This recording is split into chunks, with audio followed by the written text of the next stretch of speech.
Bonjour et bienvenue à la première des Africa Dev Sessions, une série d'émissions de débats en ligne initiée par le club Afrique Développement du groupe Attijari Wafa Bank et dont la vocation est de répondre aux préoccupations des entreprises africaines dans le monde d'aujourd'hui.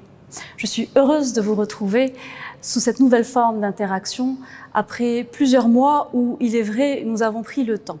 Nous avons pris le temps de l'écoute, de vous écouter, d'écouter les entreprises, d'écouter les pays, leurs réactions face à une situation mondiale inédite. Et puis de ce temps d'écoute, nous avons pu construire une démarche de partage, partager des enseignements, partager des meilleures pratiques en Afrique, partager des solutions, parce qu'il y en a aujourd'hui, pour vous accompagner dans votre développement en intégrant de nouveaux paradigmes. Vous allez pouvoir suivre un certain nombre d'émissions qui débattra de thèmes qui répondent à vos questionnements et qui seront animés par des intervenants de renom, des chefs d'entreprise, des femmes et des hommes chevronnés sur le terrain. Je vous souhaite une excellente première émission des Africa Dev Sessions et vous dis à bientôt.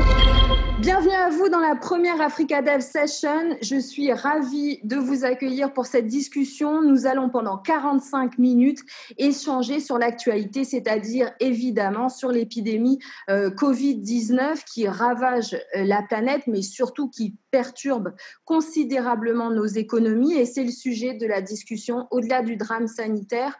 Comment est-ce que l'économie mondiale, l'économie africaine, puisque c'est le sujet d'aujourd'hui, va pouvoir survivre, se relancer et se réinventer? On en parle avec nos invités qui ont la gentillesse d'inaugurer ces Africa Dev Sessions. Honneur aux dames, je vais présenter Madame Florence Boukta, qui est de la Société financière internationale. Elle s'occupe principalement de la livraison d'un programme d'investissement de plusieurs centaines de millions de dollars couvrant plus de 20 pays en Afrique de l'Ouest et en Afrique centrale. Vous êtes manager New Business des Financial Institutions Group. Bienvenue à vous, Florence. À vos côtés, nous avons Gérard Mangoua, qui est le cofondateur et directeur général d'Ubifarm. C'est l'un des plus grands géants de la distribution de produits pharmaceutiques d'Afrique de l'Ouest. On est très Afrique de l'Ouest aujourd'hui. Le groupe Ubifarm compte 35 sociétés et c'est le spécialiste de la chaîne d'approvisionnement de médicaments en Afrique, qui a été créé il y a 20 ans avec plus de 3500 pharmaciens actionnaires. Gérard, bienvenue à vous. Et puis, le dernier, mais certainement pas le moins important, c'est Ismaïl Doueri, qui représente Attijari Wafa Bank. Vous êtes le directeur général délégué du groupe en charge du pôle banque de détail à l'international et des filiales de financement spécialisées. Je le rappelle, en est-il besoin, mais quand même, Attijari Wafa Bank est le leader du secteur marocain, un géant africain qui opère au Bénin, au Burkina Faso, au Cameroun, au Congo-Brazzaville, je vais tous les lister, en Côte d'Ivoire, en Égypte, au Gabon, au Mali, en Mauritanie, au Niger, au Sénégal, au Togo et en Tunisie. Voilà pour Attijari Wafa Bank, une énorme empreinte sur tout le continent et c'est ce qui va rendre cette discussion dynamique, riche et intéressante. Merci à vous d'être avec nous. On va d'ailleurs commencer avec Ismaïl pour nous faire le diagnostic de la situation économique actuelle. On sort du confinement pour la plupart des pays africains, même si on parle déjà de la deuxième vague, mais bon, on sort quand même du confinement. Les États ont pour la plupart mis en place des mesures d'urgence. Quelle est la situation aujourd'hui et puis quels sont les besoins immédiats de la relance selon vous? Bien, je pense qu'il faut d'abord reconnaître que le confinement n'a pas été traité de la même manière dans tous nos pays de présence. Donc, il y a eu des confinements très sévères, très stricts sur l'ensemble du territoire, comme au Maroc, où ça a duré de mi-mars à mi-juin. Et dans beaucoup d'autres pays, il s'agissait beaucoup plus d'un couvre-feu ou de certaines restrictions sur certains secteurs, etc. Et donc, évidemment, l'effet sur les économies a été très différent. D'un côté, on voit que pour le Maroc, qui croissait sur une trajectoire autour de 3%, qui s'attendait même à avoir 3,5% cette année, ben on a des prévisions de contraction de l'économie entre moins 4 et moins 6,2%. Le Cameroun aussi, qui s'attendait à croître en 2019 à 3,7%, probablement on va voir son économie se contracter de 1 à 2%. La Tunisie, même chose, elle va se contracter. En revanche, le Sénégal, la Côte d'Ivoire et l'Égypte, qui partent d'un niveau beaucoup plus élevé en 2019, vont rester en territoire positif avec des croissances attendues entre 2 et 3% en 2020. Quand même, c'est remarquable ça. Ça reste remarquable, mais enfin, le choc est lourd, même pour les économies qui vont continuer à croître, parce que ce freinage, il est brutal, il est simultané, il concerne tous les pays du monde en même temps, et donc il va affecter, ou il a déjà affecté toutes les entreprises dans tous les pays du monde, y compris ceux que j'ai cités qui vont afficher une croissance cette année. Et donc la manière dont elles sont affectées dépend beaucoup des secteurs et des pays, des mesures qui ont été prises par les gouvernements et les banques centrales pendant la période de confinement. Et cette reprise dépendra aussi des mesures d'accompagnement qui sont prises par les autorités, du comportement des clients, des restrictions qui sont encore imposées dans certains secteurs ou certaines zones de certains pays. Donc, tout ça en espérant qu'on n'aura pas de deuxième, voire de troisième vague. Donc, si vous voulez, on est quand même dans une incertitude forte avec des impacts déjà vus. Et donc, si on doit faire un diagnostic un peu général, il y a eu cette première phase de perturbation maximum, alors qu'il s'agisse de confinement ou de restriction, où finalement le besoin de l'entreprise, c'était de maintenir, conserver l'outil productif. Donc, payer les maintenances, payer les loyers, payer l'eau et l'électricité, payer les salariés pour qu'ils n'aillent pas chez le concurrent qui a peut-être des poches plus profondes. Donc, vraiment maintenir en l'état, figer le temps. Il y avait aussi besoin de maintenir la chaîne d'approvisionnement, donc régler les fournisseurs pour qu'ils continuent à avoir confiance dans l'entreprise. Et enfin, il y avait un besoin, c'est préparer la reprise. Donc c'est d'abord absorber le choc, et puis ensuite, maintenant, c'est redémarrer. C'est redémarrer, mais redémarrer dans d'autres conditions, et donc s'adapter à ces nouvelles conditions, pourvu que les autorités de chacun de ces pays aient été suffisamment claires sur comment est-ce que on va pouvoir reprendre le travail, quelles sont les mesures de précaution qu'il faudra prendre au moment de la reprise. Et donc, cette reprise, on y est. Il faut tailler le dispositif pour s'adapter à la nouvelle demande. La nouvelle demande n'est pas similaire dans tous les secteurs. Elle a explosé pour les télécoms, donc plutôt positivement, mais elle s'est fortement réduite, voire même a disparu pour l'hôtellerie ou pour le transport aérien. Donc vraiment tailler le dispositif pour la nouvelle demande, ajuster le dispositif opérationnel pour s'adapter à ces nouvelles contraintes opérationnelles dont j'ai parlé tout à l'heure, jusqu'à la généralisation du vaccin. Donc probablement pendant les 2 prochaines années, on va devoir travailler différemment avec d'autres contraintes. Et donc moi, ce qui me semblait intéressant, et je ne sais pas si on en débat maintenant, c'est vous donner l'exemple que j'ai vécu de très très près, qui est l'exemple marocain, où vraiment on est passé par toutes ces phases-là de manière accélérée, mais de manière très, très inclusive. Pourquoi ? Parce que dès le début, il y a eu un dispositif de comité de veille économique qui réunissait les ministres les plus importants du gouvernement, les plus concernés, mais aussi les associations professionnelles, dont l'association des banques, mais aussi un certain nombre d'autres associations qui, chaque semaine, se réunissaient pour analyser la situation et recommander des mesures. Il en est sorti, évidemment, dès le début, et je pense sous l'impulsion de Sa Majesté le roi Mohamed VI, la création d'un fonds Covid avec des contributions du budget de l'État, mais aussi des contributions volontaires des entreprises, déductibles d'impôts. Et donc, d'un seul coup, en 2 semaines, il y avait un fonds qui représentait 3% du PIB, qui était à la disposition du gouvernement pour qu'il puisse accompagner l'économie. Donc, il y a ce dispositif, il y a des moratoriums qui ont été décidés sur les échéances de crédit, mais tout en évitant les effets d'arbitrage, parce que il fallait le réserver à ceux qui en ont vraiment besoin, ne pas créer d'incentives pour que des gens abusent de ces dispositifs. Même chose. Les réglages ont été très importants. Je pense que Ismaël, ce que vous soulevez est hyper important aussi, c'est que ça a été de l'horlogerie suisse dans une situation d'urgence d'arriver à calibrer une réponse qui soit très précise et qui n'ait pas d'effet contre-productif. Tout à fait, absolument, parce que les ressources sont très limitées, il fallait qu'elles aillent aux personnes ou aux entreprises qui en ont le plus besoin. Et il fallait aussi, dans cette mécanique, s'assurer que de manière opérationnelle, on n'ait pas de blocage. Typiquement, quand on regarde ce qui s'est passé en France, la BPI a été à un moment un goulot d'étranglement pour un certain nombre de dispositifs. Dans notre cas, c'était des produits très standardisé, avec garantie de l'État, et exactement le même produit pour tout le secteur bancaire.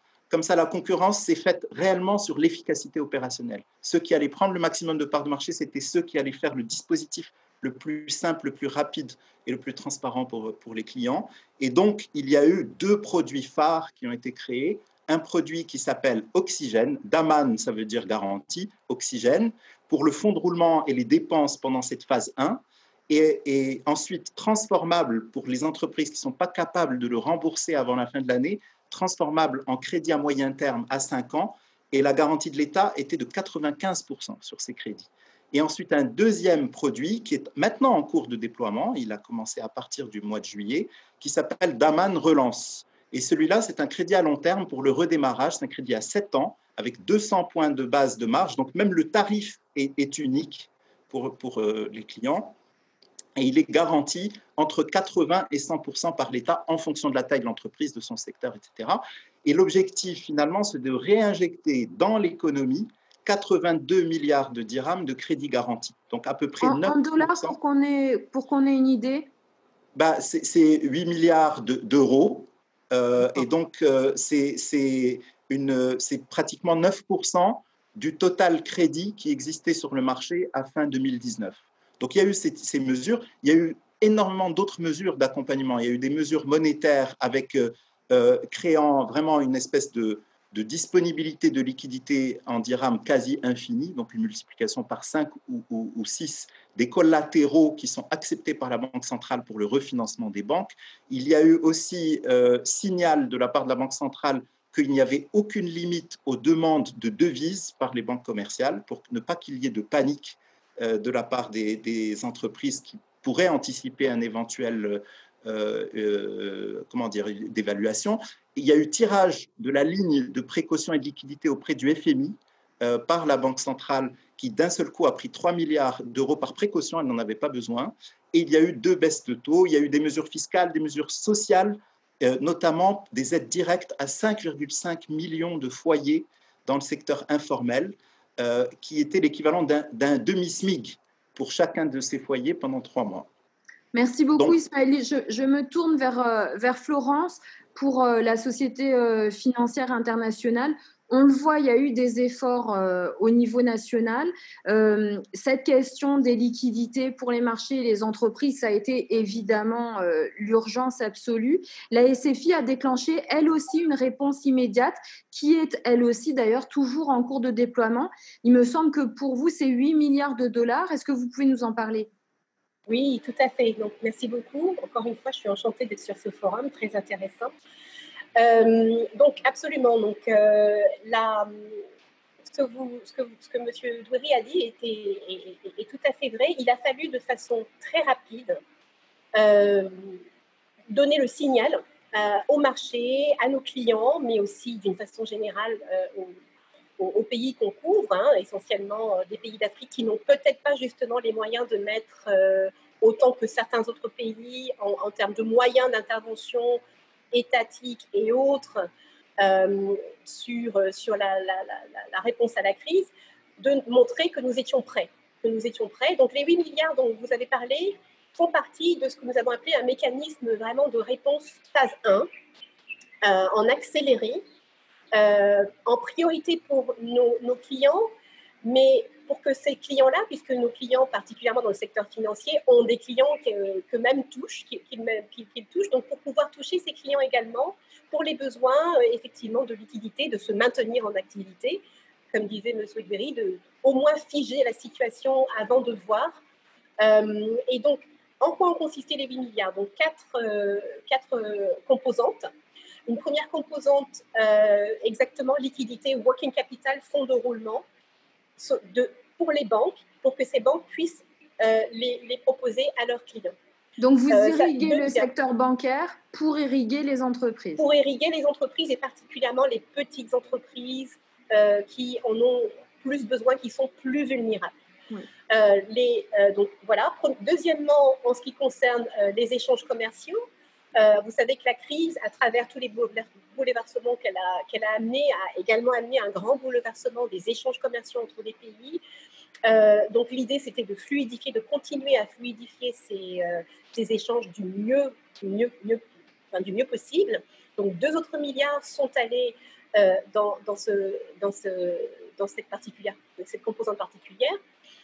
Ensuite, 2 autres milliards pour ce qu'on appelle chez nous le secteur réel, donc le secteur manufacturier, les secteurs de la santé, les secteurs touchés par la crise et les interventions en direct sur ces secteurs, donc à l'opposé de ce que je disais tout à l'heure sur le secteur financier. Et finalement, une autre facilité, si vous voulez, en termes de liquidité sur les produits de base essentiels. Donc encore 2 milliards. Donc voilà comment étaient composés ces 8 milliards. Au jour d'aujourd'hui, nous avons déployé 3,5 milliards, en fait, au 30 juin, pour être plus précis, 3,5 milliards sur les 8 milliards en question. Donc, en termes de financement, et nous sommes toujours en train de déployer cette phase 1, mais également, nous sommes en train de déployer ce que nous appelons la phase de riposte 2, qui va concerner, je dirais, comme M. Edouéry l'a dit, très vite, la crise de liquidité peut se transformer en des besoins d'investir à plus long terme, voire pour certains de nos clients, peut-être si vous êtes une banque, une crise de solvabilité, éventuellement, sauf si une intervention est faite. Donc là-dessus, nous sommes aujourd'hui prêts à déployer du financement à plus long terme, sur les secteurs qui en ont besoin. Donc, un des secteurs, par exemple, où une de ces réponses en phase 2 est présente, c'est le secteur médical. Donc, je pense qu'on pourra en parler tout à l'heure avec M. Mangoua. Mais c'est intéressant ce que vous dites, Florence, parce qu'en fait, vous dites, bon, on arrive à amortir le choc, mais en fait, on peut penser que compte tenu de l'impact et du fait que ça sollicite aussi énormément le secteur bancaire, c'est ce qu'a expliqué quand même Ismaël aussi, il va falloir les consolider parce que là, ça a beaucoup secoué. Et donc, vous dites la SFI se tient prête et va accompagner aussi les institutions financières. Je pense que c'est important parce que c'est aussi pour les chefs d'entreprise qui nous écoutent de savoir que ça suit derrière. Ce n'est pas juste les États. Vous dites la SFI, la Banque mondiale réfléchissent à consolider et accompagner cet effort de manière plus importante. Non, absolument. Et donc, ce que j'expliquais, alors ça va être les institutions bancaires, Estelle, mais ça va être aussi des institutions non bancaires. Nous couvrons également les institutions de microfinance. Nous savons à quel point ces institutions-là jouent un rôle très important pour les plus petites entreprises, celles qui, déjà en temps de non-crise, ont du mal à accéder au financement, mais alors imaginez-vous pendant la crise. Donc là-dessus, nous allons avoir une facilité dédiée que nous appelons Bottom of the Pyramid Facility qui va avoir un rôle important pour ces institutions. Alors, la liquidité, certes, mais éventuellement, si besoin est, du financement à plus long terme, donc du financement permettant de renforcer les fonds propres, de renforcer la capacité, la force de frappe de ces institutions, alors que, voilà, effectivement, nous sommes peut-être pas tout à fait en relance, mais en train de voir éventuellement comment mieux s'adapter à une situation de crise où il reste quand même une incertitude assez présente. Merci Florence. Je me tourne vers Gérard. Ubifarm, la santé, vous êtes la star quand même dans cette crise. C'est la santé dont tout le monde a réalisé l'importance. Vous étiez en première ligne. Je pense que je dis le sentiment de tous quand on vous remercie d'avoir répondu présent parce que vous avez été précieux et surtout solide parce que ultra sollicité.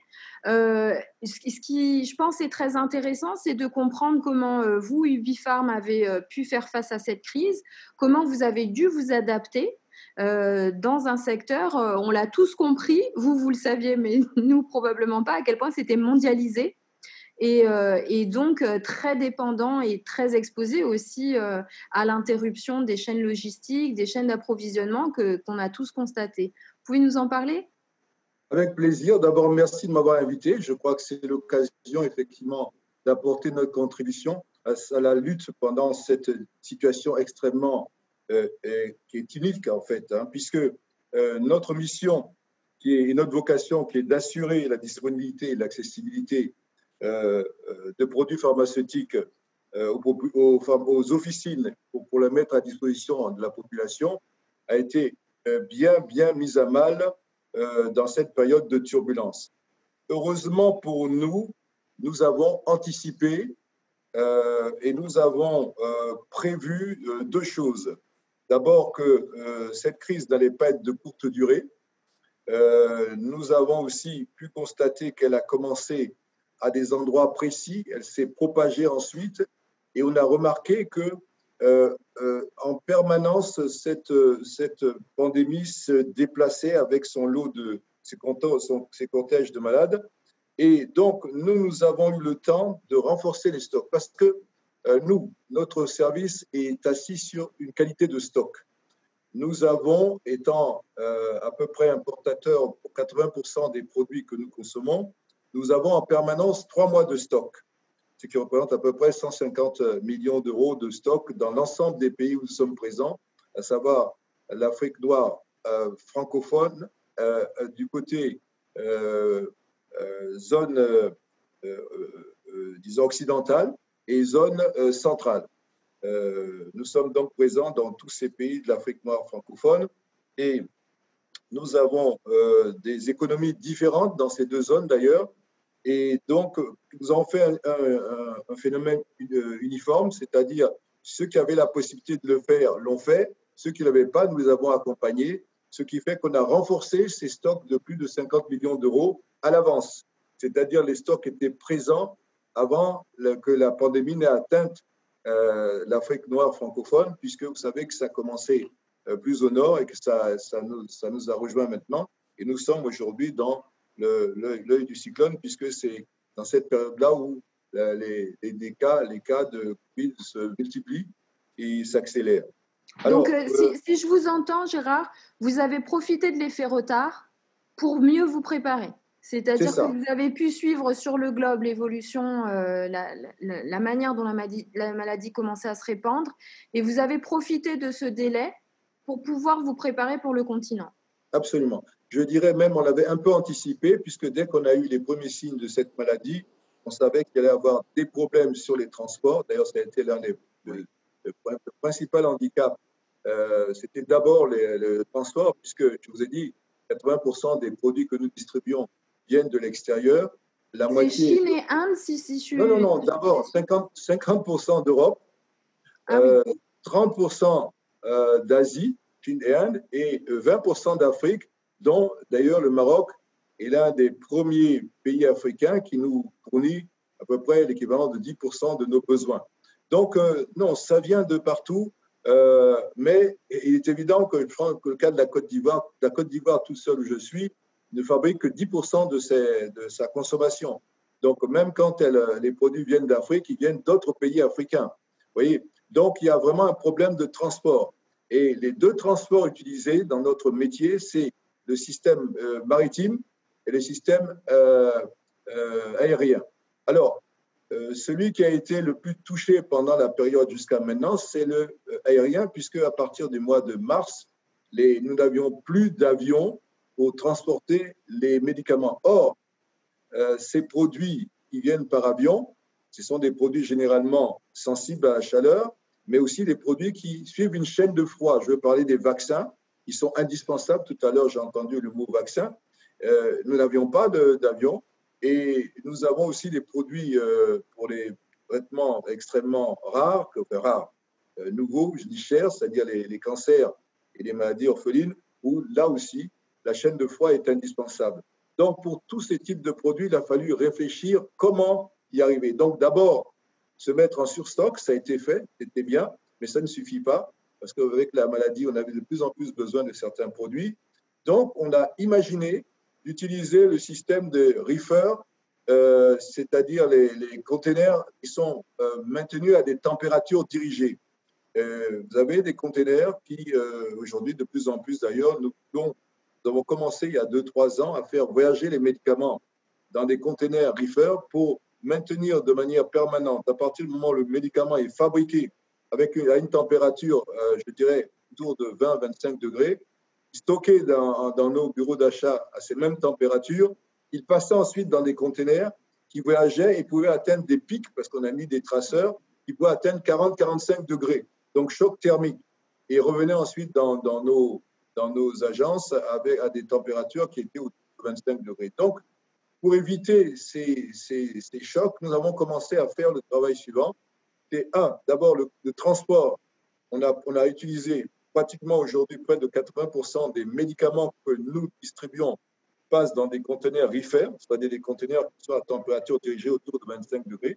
Donc, ils quittent à 25, ils sont à 25, ils arrivent chez nous, ils passent un peu plus haut en température. Mais nous avons commencé la modernisation de nos locaux. Et là aussi, nous sommes en train de mettre, parce que nous sommes encore loin d'avoir atteint 100%, nous sommes à peu près à 50% de nos agences qui aujourd'hui ont des magasins, même les magasins qui tiennent des caisses, c'est-à-dire carton, sont maintenant en température dirigée. Et nous pensons atteindre d'ici 3 ans la totalité de nos magasins en température dirigée. Donc, je disais, pour faire face au problème de l'absence du transport aérien, nous avons utilisé cette technique du conteneur reefer, ce qui nous a permis de préserver, tant soit peu, l'approvisionnement des produits nécessaires pour la santé publique. Mais c'est passionnant parce qu'en fait, vous repensez votre chaîne d'approvisionnement et vous êtes en train de vous adapter de manière plus durable parce que c'est vrai que vous avez une vision de terrain et c'est en ça que c'était intéressant. Je me tourne vers Ismaïl. Tout à l'heure, vous avez évoqué les perspectives de récession, d'arrêt assez brutal pour l'économie mondiale et l'économie africaine. Et vous avez aussi évidemment parlé des incertitudes. Quels sont les problèmes que vous anticipez pour vos clients ? Quels sont les indicateurs ? Je parle des entreprises. Et qu'est-ce qu'il faut surveiller selon vous ? Bon, je pense qu'on a là aussi, de par notre présence dans différents pays, un observatoire un peu contrasté. Parce que d'un côté, on a les pays qui soit sont extrêmement liés à l'Europe et au tourisme, soit ils ont fait un confinement très dur et souvent c'est les deux à la fois. Et dans ce cas, ce qu'on est en train de voir, c'est plutôt une reprise relativement bonne de l'activité commerciale, comme si les gens étaient soulagés enfin de pouvoir revenir. Et donc, on a eu une espèce d'accélération très, très forte après la fin du mois de mai et au début du mois de juin. Sauf que l'élan s'est un petit peu arrêté et on n'est pas encore revenu au niveau d'activité que nous avions, que nous observions au mois de février. Et on a en parallèle un certain nombre de secteurs, toujours dans ces pays-là, qui ont été très affectés et pour lesquels la demande ne reviendra pas à la normale avant 2 ou 3 ans. Et c'est en particulier le secteur du tourisme, du transport aérien. Et donc, pour ces secteurs, les priorités aujourd'hui sont plus orientées vers l'accompagnement stratégique de ces clients, le dialogue avec les pouvoirs publics, quand nous avons le privilège d'être consultés, pour essayer de trouver des solutions plus structurelles. Donc, si vous voulez, on est entre deux eaux pour la plupart des entreprises. On pense que si l'élan continue au même rythme, on reviendra avant la fin de l'année au rythme commercial de fin février. Dans les économies qui n'ont pas eu de confinement dur, franchement, on n'a encore rien vu. C'est-à-dire qu'on voit une activité qui a évidemment un petit peu ralenti, notamment parce que les régulateurs nous ont demandé d'annuler certaines commissions, nous ont demandé de reporter certains crédits sans appliquer d'intérêt. Ce n'est pas le cas dans toutes les économies. Et donc, on a, nous, en tant que banque, des pertes de revenus, mais l'activité commerciale n'a pas particulièrement ralenti. Cependant, ce qu'il faut reconnaître, c'est que dans les deux catégories de pays, le risque commun, c'est d'une part un relâchement dans la discipline, je dirais, sanitaire, parce que les économies qui n'ont pas subi de confinement dur n'ont pas été touchées jusqu'à présent, mais peut-être qu'elles peuvent l'être, on ne sait pas encore, et donc il faut espérer que non. Mais aussi, l'autre risque, c'est qu'il y a un effet en cascade des ralentissements, parce que même si un secteur n'est pas touché directement, l'entreprise peut faire les frais de mesures d'économie prises par une autre entreprise. Et donc, cet effet de ralentissement peut induire des pertes d'emplois ou moins de création d'emplois. Ça peut créer des tensions sociales. Donc si domino ou contagion. Voilà, c'est ce qu'on est en train d'essayer de surveiller et donc de pousser nos clients à essayer d'anticiper. Donc, il faut qu'ils regardent leur environnement de manière plus stratégique en disant qu'est-ce qui va arriver à mes fournisseurs, qu'est-ce qui va arriver à mes clients, et du coup, comment je dois tailler mon appareil productif, comment je dois tailler mon endettement et mes fonds propres pour traverser cette crise. Et je dirais, je ne veux pas terminer sur une note négative, je dirais comment est-ce que je peux profiter ou identifier les opportunités pour moi. Il y a évidemment des opportunités très claires, on vient de parler du secteur pharmaceutique, des télécommunications, mais il y a aussi d'autres secteurs qu'on aurait pu penser être vraiment très affectés et qui ont su se réinventer ou identifier de nouvelles opportunités. Je pense que, en résumé, le plus important, c'est surveiller son cash, c'est-à-dire que les entreprises doivent avoir à leur disposition les ressources pour faire face à une baisse temporaire potentiel de leur chiffre d'affaires, un rallongement des délais de paiement, la nécessité d'augmenter certaines charges ou certains investissements pour s'adapter à ces nouvelles conditions opérationnelles. L'idée, c'est que nous sommes, nous, à leur côté, pour les aider à identifier les besoins de financement qui peuvent être de toutes sortes et utiliser l'ensemble de la palette qui est à leur disposition. Il y a des marchés financiers plus ou moins profonds qui peuvent accueillir des émissions de dette pour les plus grandes entreprises. Il y a des instruments ou des produits de type factoring ou de type leasing qui peuvent répondre à des besoins très spécifiques. Et il y a évidemment le crédit bancaire classique. Et pour cela, je dirais, dans cette période un peu compliquée où personne ne voit très clair, il n'y a rien de mieux que le dialogue transparent avec sa banque.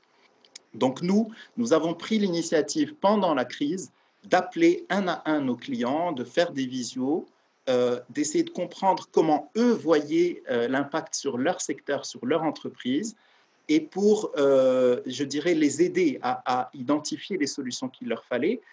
Et je pense que le message que je veux envoyer, c'est que dans l'autre sens, toute démarche provenant de l'entreprise, indépendamment du besoin immédiat de financement, juste pour parler du secteur, parler de l'environnement, parler des perspectives, est vraiment la bienvenue pour que tout le monde s'adapte à ce nouveau contexte. Il faut partager la connaissance pour avoir une réponse qui soit la plus intelligente et la plus fine.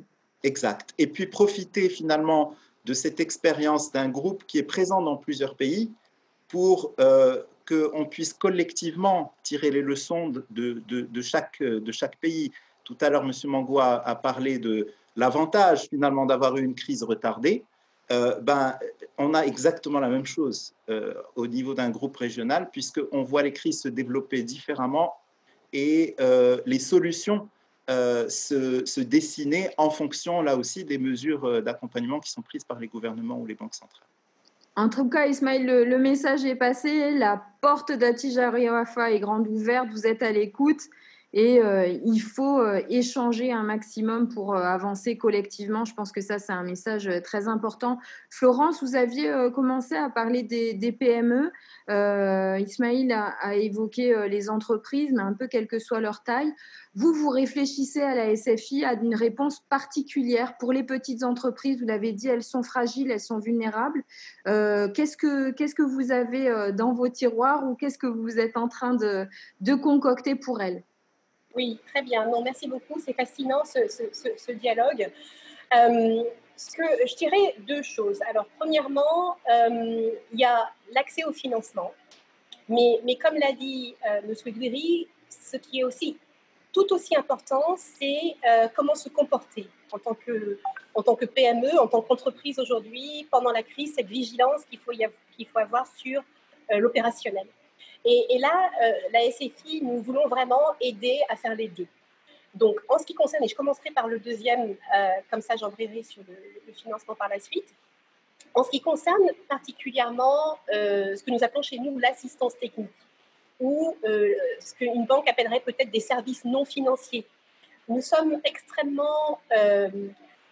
nous pensons que c'est extrêmement important de développer cette offre aujourd'hui, comme le fait le groupe Attijari Wafa Bank, et que nous sommes aujourd'hui partenaires de nos clients banques, nos clients institutions financières, pour qu'elles accompagnent ces PME, ces TPE par des webinaires, parce qu'aujourd'hui c'est comme ça qu'on communique, mais c'est très bien, c'est une bonne façon de faire passer des messages. Et je peux vous dire que depuis le début de la crise, nous avons fait pratiquement une soixantaine de webinaires avec les PME clientes de nos banques ou de nos clients non bancaires, c'est-à-dire nos institutions financières non bancaires. Et ainsi, nous avons pu toucher pratiquement 3800 PME sur des thèmes tels que survivre aujourd'hui pour prospérer demain. C'est vraiment le thème que M. Brie a évoqué. Ajustement du business plan en temps de crise, c'est exactement ce que M. Mangois a décrit tout à l'heure. Accès au financement en période de crise, j'en parlerai peut-être un petit peu plus.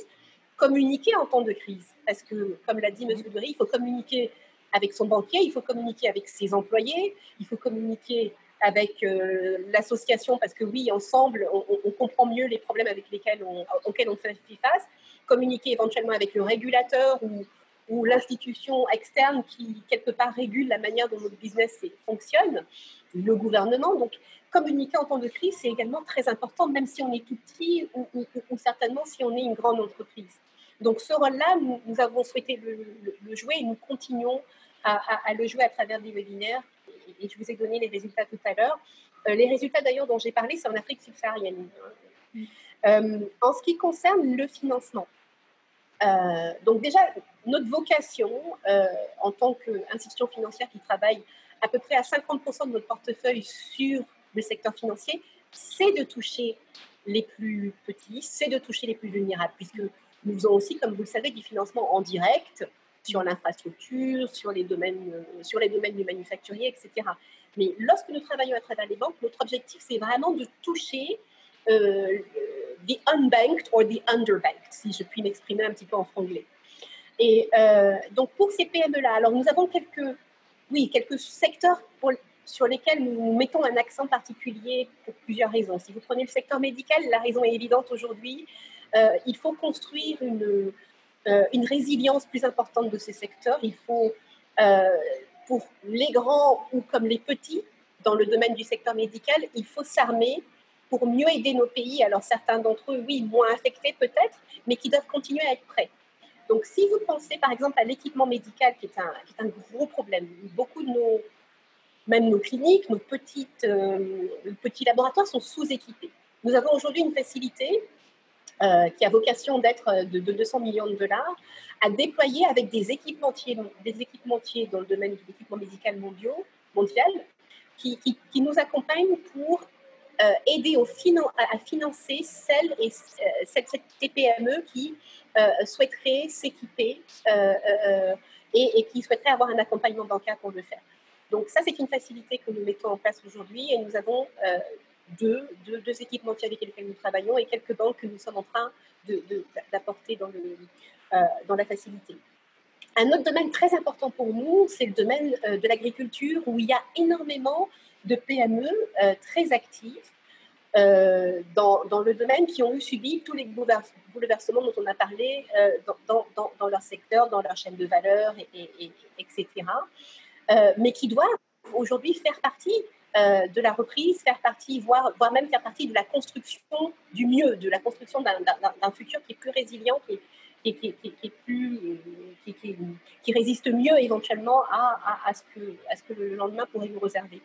Et là, nous pensons, alors nous avons une certaine expérience déjà à travailler avec des banques et des entreprises agricoles qui ont dans leur chaîne de valeur des PME fournisseurs. Nous voulons escalader ou escaler, si vous voulez faire plus dans ce domaine, en leverageant ces relations bancaires ou financières et les relations avec des agribusiness pour partager le risque sur des filières. Donc, je pourrais parler de l'exemple du cacao, par exemple. En Côte d'Ivoire, nous l'avons fait avec un Cargill, qui est un grand dans le domaine du cacao mondial. Mais c'est quelque chose que nous souhaiterions répliquer à plus grande échelle sur d'autres chaînes de valeur pour aider les petits agriculteurs à s'armer, alors en working capital, mais aussi éventuellement en investissement à long terme en équipement pour être plus productif, être mieux armé, je dirais, pour répondre aux besoins des pays, de la demande. Merci Florence. Alors on en parlera avec Ismaël aussi pour la question de l'agribusiness et du secteur alimentaire, mais je voulais me tourner vers Gérard avec ces deux sujets. D'abord, comment est-ce que vous opérez avec votre écosystème? Vous êtes un gros groupe, je l'ai dit tout à l'heure, je crois 3500 pharmaciens qui travaillent avec vous. De nombreux fournisseurs, je suppose, en tout cas vous l'avez dit, un peu partout dans le monde. Comment est-ce que vous veillez à ce que votre écosystème tienne? Parce que c'est un peu la question actuellement. Et puis, Florence y a fait allusion, il y a beaucoup de discussions quand même actuellement pour dire, pas que en Afrique, mais aussi en Europe, comment est-ce qu'on sort de la dépendance et qu'on assure la souveraineté sanitaire. Si on est un peu honnête aussi, il y a eu ces discussions précédemment sans qu'il y ait beaucoup de changements. Est-ce que vous y croyez? Est-ce que vous pensez que la prise de conscience est sérieuse? Est-ce qu'il y aura un changement? Parce que, on le sait, les crises présentent aussi des opportunités. Donc, comment est-ce que vous voyez cette évolution pour votre secteur? Alors, merci. Je vais donc rentrer dans le sujet. D'abord, nous avons eu une inquiétude au départ lorsque nos gouvernements ont pris les mesures pour protéger les populations contre cette pandémie. On a heureusement pas imité en faisant ce confinement, parce que ça aurait été une catastrophe. Trop de gens vivent dans le secteur informel, c'est-à-dire ils gagnent leur vie au jour le jour. Donc, il fallait vraiment ce qu'ils ont bien fait, c'est-à-dire comme c'était les villes qui étaient les plus touchées, il fallait séparer les villes de l'intérieur du pays parce qu'on a vraiment, de manière très, très constaté que cette mesure a protégé l'intérieur de chacun des pays contre cette pandémie. La pandémie est restée assez localisée. Ça a été vraiment une opération. Ensuite, comme les fameuses restrictions qui sont les horaires, tout ça a permis d'arrêter l'exposition, de retarder en tout cas, et l'apprentissage des gestes barrières et de tout ce qu'il fallait faire, etc. Tout ça, donc notre secteur à nous a amplifié d'informations parce que cette information était importante, cette formation aussi était importante. Tout l'effort de pédagogie, vous l'avez accompagné? Absolument, nous avons accompagné et dans les pharmacies, il y avait toutes ces informations qui étaient affichées. Dans les pharmacies, par exemple, avant d'entrer, il fallait prendre des gels. Il fallait, on surveillait la température pour la plupart. Bien sûr, tout le monde n'avait pas les mêmes moyens. Et nous avons donc appliqué tout ça et ça a aidé. Seulement, nous disons que notre secteur est rattaché au PNB, c'est-à-dire que tout ralentissement du PNB entraîne un ralentissement des achats parce que nous acheminons les produits, nous sommes logisticiens, nous ne sommes pas fabricants, on y viendra tout à l'heure pour la fabrication. Donc, même si le produit est là, que les gens n'ont pas d'argent, eh bien, il y a forcément un ralentissement. Donc, l'impact de ce ralentissement de l'économie, de passer de 8% en Côte d'Ivoire à 2% ou dans d'autres pays de passer en négatif, ça a entraîné un ralentissement des achats. Je prends le cas d'Afrique centrale, ça a été spectaculaire. Je prends le cas du Congo, où réellement, nous avons eu une baisse d'activité drastique de l'ordre de 30% des achats en médicaments. Donc, ça veut dire déjà, je compare la consommation du médicament d'un Africain est 18 fois moins importante que celle d'un Antillais parce que nous sommes présents dans les DOM pour des raisons que j'aurais peut-être à expliquer, mais ce n'est pas ça l'essentiel. Donc, déjà, nous sommes en retard dans la consommation, non pas parce que c'est alimentaire, mais parce qu'on se soigne comme on peut. Et baisser de 30% sur ce peu, ça a été vraiment, je pense, assez spectaculaire. Dans une période où la maladie fait ravage, d'accord? Donc, là, il faut quand même signaler que notre secteur est touché. Nous avons donc, mais alors, nous avons eu un geste qui est très, c'est que même quand il y avait rareté du produit, nous avons maintenu le prix. En aucun cas, dans aucun secteur de notre activité, les pharmacies n'ont jamais augmenté, si ce n'est que les cas des masques ou des gels qui, eux, à l'achat augmentaient.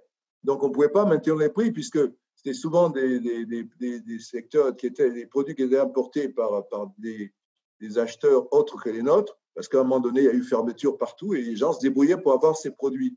Et donc, il y a eu une inflation. Cette inflation s'est répercutée dans les officines. C'est vrai que je pense que c'est intéressant ce que vous dites, Gérard, parce que quelque part, sur ce besoin très particulier en gel hydroalcoolique et en masque, il y a eu tout d'un coup une mauvaise réputation pour les pharmaciennes, mais ce secteur-là est devenu le Far West très, très vite quand même. Absolument. Ça nous a dépassés.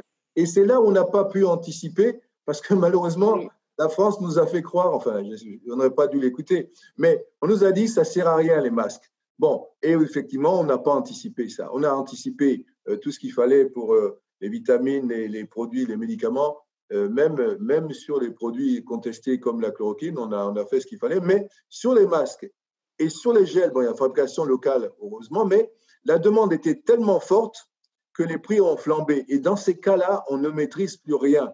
Donc, on a parlé des pharmacies, mais il faut savoir que ces seuls produits spécifiques ont flambé à cause du fait qu'on n'en avait pas la maîtrise.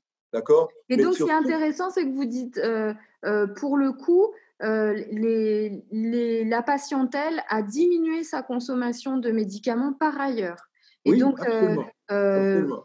Bizarrement, en tout cas, ce n'est pas du tout l'image qu'on a du secteur. Vous avez, vous aussi, souffert du ralentissement de l'économie. Absolument. Alors, nous avons eu plusieurs phases. Il y a eu d'abord le fait d'avoir anticipé. Au mois de mars, quand les gens ont commencé à se prévenir, on a eu une vente importante au mois de mars. Et après, un effondrement en avril, en mai. Et ce n'est que maintenant, juin et juillet, que les choses reprennent. Mais reprennent l'allure qu'ils avaient au même niveau que l'année précédente, au même mois. Donc, quand on a baissé de 30, on a l'impression que ça repart, mais ça repart par rapport à un point de moins 30. Donc, attention, le pouvoir d'achat est le seul critère de l'évolution et il n'existe pas. C'est pas parce que les gens achètent avec un pouvoir d'achat, c'est ce que je veux dire. Et donc, nous avons ressenti de manière très, très forte. Mais ça rejoint ce que disait Ismaël d'ailleurs il y a quelques instants. Oui, c'est-à-dire que vous observez vous aussi. Voilà. Et je voudrais dire qu'à ce moment-là, nous avons perçu qu'il y avait un problème de formation. C'est-à-dire que nos clients, c'est-à-dire les officines, la plupart d'entre elles, enfin, une part importante, pas la plupart s'en est bien sorti, n'ont pas su gérer cette période où brutalement le chiffre a baissé, les revenus ont baissé. Et ils ont connu, il y a des pharmacies qui ont failli sortir de la route, tout était la présence des grossistes qui les ont accompagnés dans ces périodes-là.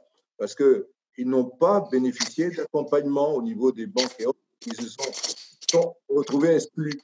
Nous avons tout fait pour les maintenir en leur accordant certaines facilités. Mais jusqu'à ce qu'on a pu, et je prends le cas du Congo toujours, on a été obligé pour certains d'arrêter purement le crédit pour être content. Et vous savez qu'une activité fonctionne à crédit et qui passe content, généralement se porte mal. C'est un mauvais signe. Voilà. Mais se porte mal parce qu'après, il n'a plus les ressources qu'il faut pour payer les traites qui arrivent. Alors, c'est pour dire que c'est un secteur qui est touché et qui a une résilience parce que après la nourriture, c'est le premier secteur vers lequel se tourne le consommateur. Donc, il y a un retour dès qu'il y a un meilleur... mais n'oublions pas que dans les pays africains, on n'a pas cet environnement qui permet qui a permis dans les pays européens de résister, d'avoir des salaires, même s'il n'y avait pas d'activité. Aujourd'hui, le marché informel, dès qu'il n'y a pas de revenus, dès qu'il n'y a pas d'activité, il n'y a pas de revenus. Donc attention, nous sommes donc touchés de manière par tous ces... Parce que la part que représente le secteur informel dans notre chiffre d'affaires est importante. Elle peut avoisiner les 30%. Donc, Monsieur Mangoua, si on reprend l'autre élément qui concerne le secteur de la santé, est-ce que vous croyez, vous, aux investissements massifs qui sont annoncés dans le secteur de la santé? Est-ce qu'on peut créer une souveraineté sanitaire pour le continent africain? Il est souhaitable, en tout cas. Et nous qui sommes logisticiens, parce que bien souvent la question m'est posée, mais vous qui êtes un logisticien aussi important, pourquoi vous ne vous intéressez pas à la production? Et je réponds inlassablement que nous sommes des professionnels de la logistique. On ne se lève pas pas parce qu'on est pharmacien ou qu'on est logisticien pour devenir industriel. L'industrie, c'est un métier. Et par contre, nous encourageons, dès l'instant où, dans un pays africain, il y a une industrie, nous distribuons à travers les autres pays les productions qui sont faites. Et c'est pour ça, tout à l'heure, j'ai cité le Maroc qui est en avance sur la production et bénéficier de notre logistique. Nous mettons notre logistique au service des populations africaines. Donc, avis à tous les fabricants, dès l'instant où ils fabriquent, ils seront distribués. Ils n'auront pas ce problème de marché.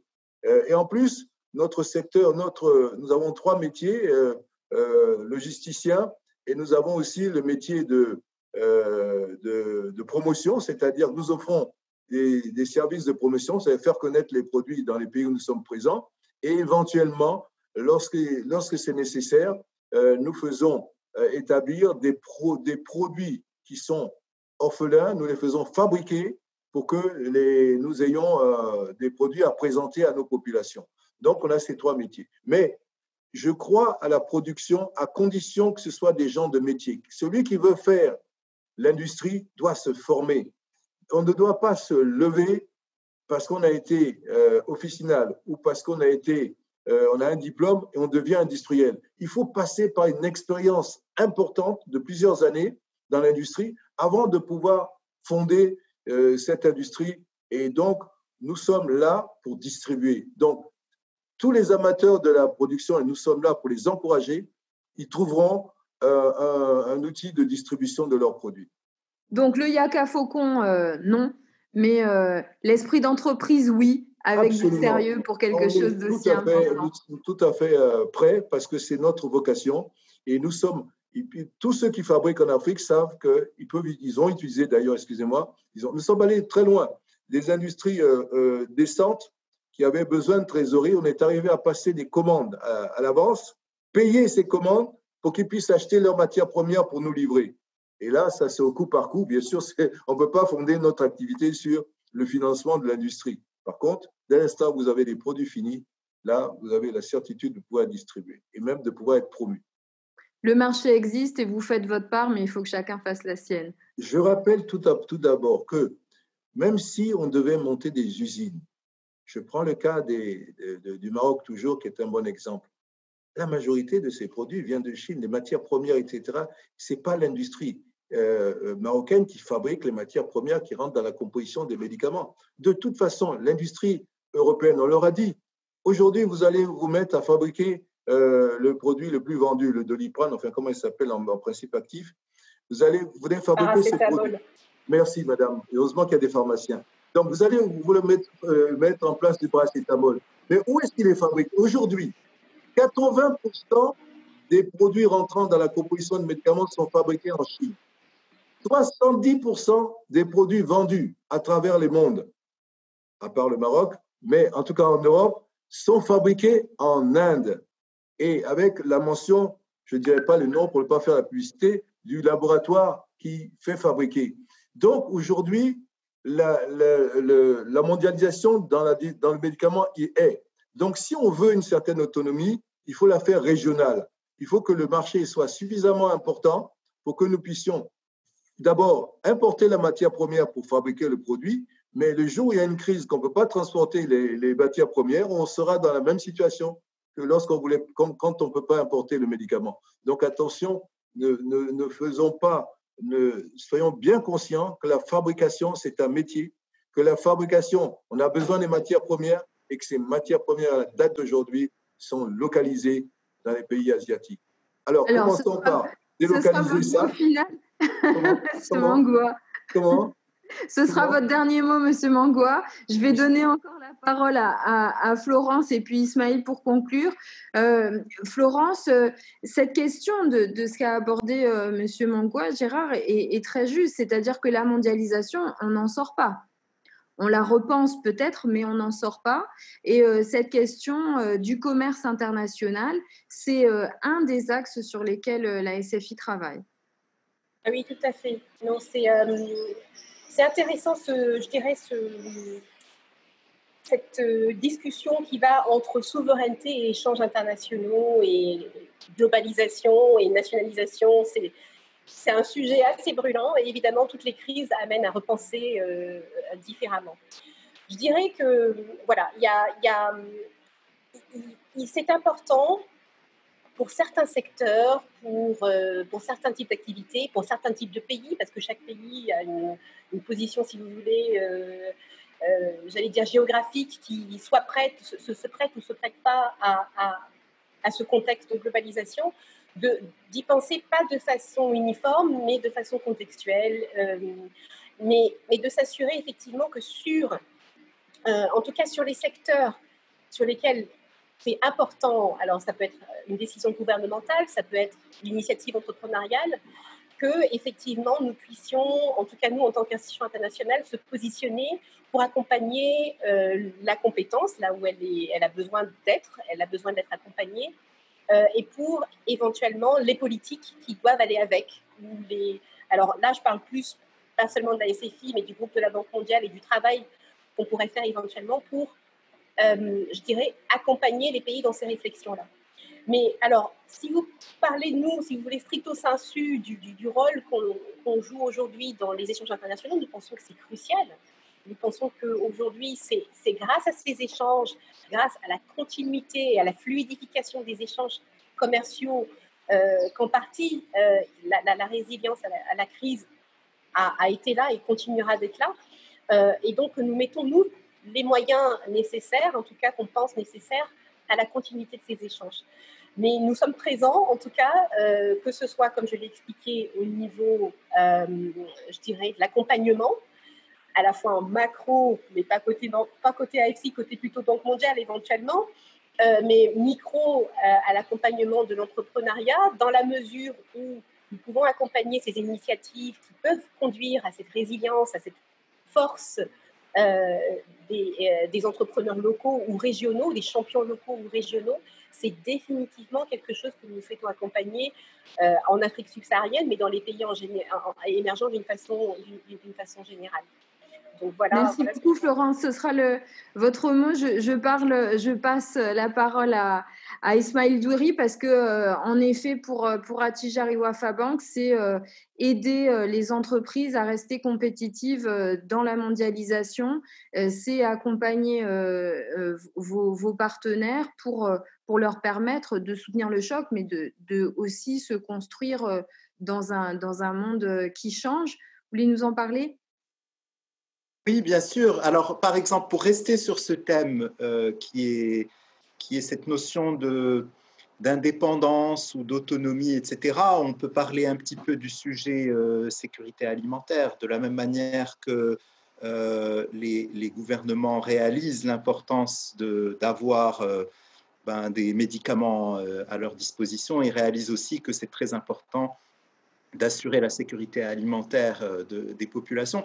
Et pour moi, c'est très important de distinguer production et importation. Donc, par exemple, au niveau du groupe Attijari Wafa Bank, il y a des sujets qu'on ne sait pas faire et on le dit, on l'assume. Par exemple, aller financer directement l'agriculteur suppose de connaître à la perfection les cycles saisonniers, les types de terre, les types d'engrais, etc.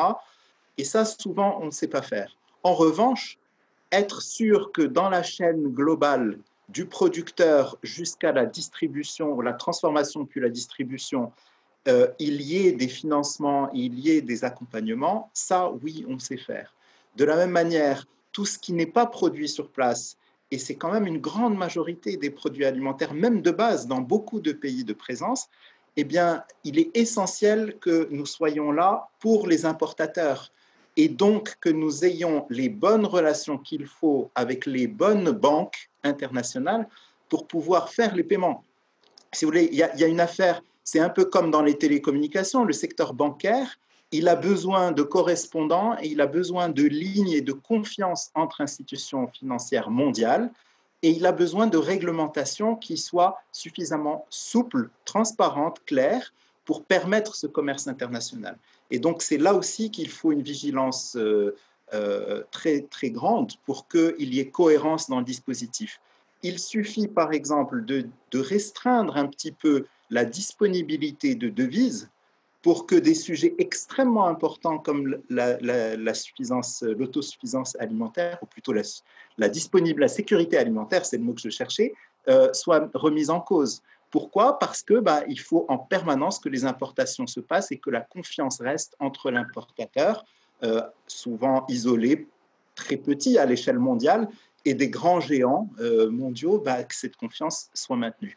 Et donc, typiquement, ce que nous faisons, c'est être présent sur toutes ces chaînes. Je peux citer des exemples. On a des exemples au niveau du Sénégal, donc avec une intervention très forte dans la transformation du sucre, dans les concentrés de tomates, dans les laiteries, dans la valorisation des produits locaux comme les piments, dans la production de boissons. Alors, c'est des groupes locaux, parfois internationaux, et dans la logique toujours de renforcer cette capacité de produire localement lorsque le marché le permet. Maintenant, en termes de proportion de nos encours, c'est 17% des crédits aux entreprises qui vont à l'agribusiness.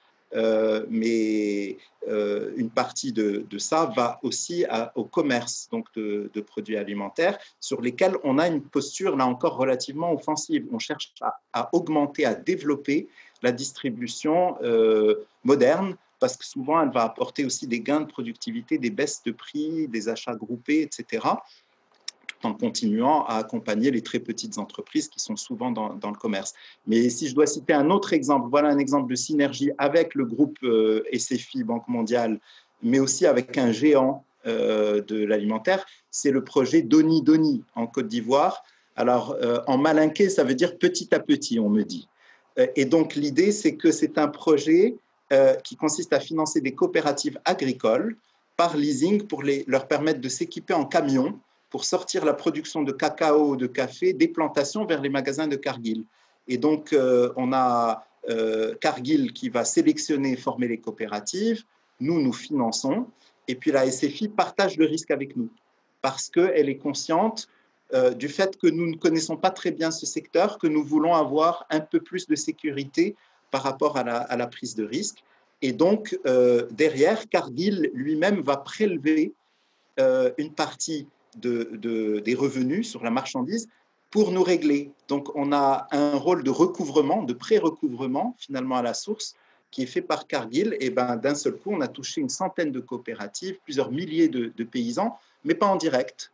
Et avec un certain nombre de grands acteurs qui sécurisent le fonctionnement, qui nous permettent de voir plus clair dans les flux financiers. On a financé plus de 10 milliards de francs CFA et jusqu'à maintenant, sans casse, avec zéro casse. Donc, voilà, ce genre de schéma, c'est des schémas qui nous parlent et qu'on cherche à multiplier. Je vous remercie. Je vous remercie infiniment pour cette discussion. Je pense qu'on a tous compris qu'en cette période de crise, 1, on se serre les coudes, 2, il y a énormément de boulot. Et c'est intéressant aussi de voir que vous mobilisez vos intelligences pour faire avancer et continuer à porter l'agenda de transformation du continent qui en a besoin, avec toutes sortes d'initiatives et d'idées très concrètes, très pratiques. Je suis sûre que ça va démarrer des discussions très intéressantes au sein du club Africa Développement. Merci infiniment à Florence Boubda, Gérard Mangoua et Ismail Doueri pour cette discussion. On se retrouve très vite pour les prochaines Africa Dev Sessions. À bientôt. Merci. Merci, à bientôt. Merci.